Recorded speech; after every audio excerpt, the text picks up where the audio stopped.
नमस्कार मित्रांनो, संकल्प न्यूज चॅनलवरती आपल्या सर्वांचं पुन्हा एकदा सहर्ष स्वागत। आताच्या क्षणाची सर्वात मोठी आणि महत्त्वाची बातमी समोर येत आहे। सविस्तर बातमी जाणून घेण्यापूर्वी आपण जर चॅनलवरती नवीन असाल तर चॅनलला सबस्क्राइब करा, बेल आयकॉन प्रेस करा। 2019च्या विधानसभा निवडणूक निकालानंतर राज्यात राजकीय उलथापालट झाली। मुख्यमंत्री पदावरून शिवसेना भाजपात बिनसलं आणि उद्धव ठाकरेंनी थेट काँग्रेस राष्ट्रवादी सोबत हातमिळवणी केली।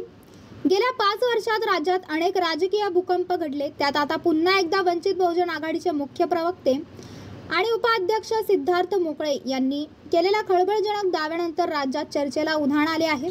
उद्धव ठाकरे आणि देवेंद्र फडणवीस यांची मातोश्रीवर गुप्त भेट झाली असून या भेटीनंतर ठाकरे दिल्लीला गेले असा दावा त्यांनी केला आहे। सिद्धार्थ मोकळे यांनी म्हटलं की वंचित बहुजन आघाडीला मिळालेल्या माहितीनुसार शिवसेनेचे खासदार संजय राऊत हे 25 जुलैला रात्री 12 वाजता साडी मोतीलाल मार्ग या ठिकाणी भाजपाचे राष्ट्रीय अध्यक्ष जे.पी. नड्डा यांना भेटले।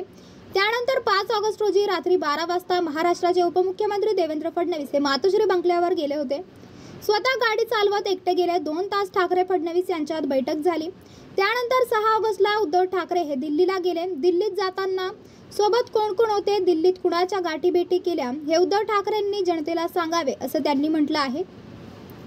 त्याशिवाय आम्हाला जी माहिती मिळाली ती जनतेसमोर ठेवत आहोत। त्यामागचं कारण म्हणजे राज्यात आरक्षणवादी असलेल्या मतदारांना भाजपा आणि त्यांचे मित्रपक्ष हे आरक्षण विरोधी आहेत हे पक्क माहिती आहे। मात्र या आरक्षणवादी मतदारांनी शिवसेना उद्धव ठाकरेंच्या उमेदवारांना मतदान दिले आहे। महाराष्ट्रात गेल्या 5 वर्षातील घडामोडी पाहता जर काही उलटसुलट राजकीय घडामोडी पुन्हा घडल्या तर महाराष्ट्रातील आरक्षणवादी मतदारांची फसवणूक होऊ नये यासाठी ही माहिती आम्ही जनतेसमोर ठेवतोय असंही वंचित बहुजन आघाडीने स्पष्ट केले आहे। महाराष्ट्रातील राजकारण कधी काय घडेल याची कुणालाही कल्पना नाही। शिवसेना भाजपा यांनी एकत्रितपणे 2019ची विधानसभा निवडणूक लढवली। मात्र मुख्यमंत्री पदावरून हे दोन्ही पक्ष वेगळे झाले। त्यातूनच महाविकास आघाडी राज्यात अस्तित्वात आली। त्यानंतर राज्यातील 2 प्रमुख प्रादेशिक पक्ष शिवसेना राष्ट्रवादी काँग्रेस यांच्यात फूट पडली। नुकत्याच झालेल्या लोकसभा निवडणुकीत भाजपा आणि ठाकरेंच्या शिवसेनेला धक्का बसला। मागील वेळी भाजपाचे 23 आणि शिवसेनेचे 18 खासदार निवडून आले होते, परंतु यावेळी भाजपाच्या 9, ठाकरेंच्या शिवसेनेचे खासदार 9 निवडून आले, तर काँग्रेसची संख्या 1 वरून 13 आणि काँग्रेस राष्ट्रवादीची संख्या 4 वरून 8 खासदारांची झाली। त्यामुळे मवियाचा फायदा उद्धव ठाकरेंना होण्याऐवजी काँग्रेस राष्ट्रवादीला झाल्याचं दिसून आले। त्यातच वंचित बहुजन आघाडीकडून करण्यात आलेल्या या दाव्याने राज्याच्या राजकारणात पडण्यामागून काही घडतंय का अशी चर्चा राजकीय वर्तुळात सुरू झाली आहे।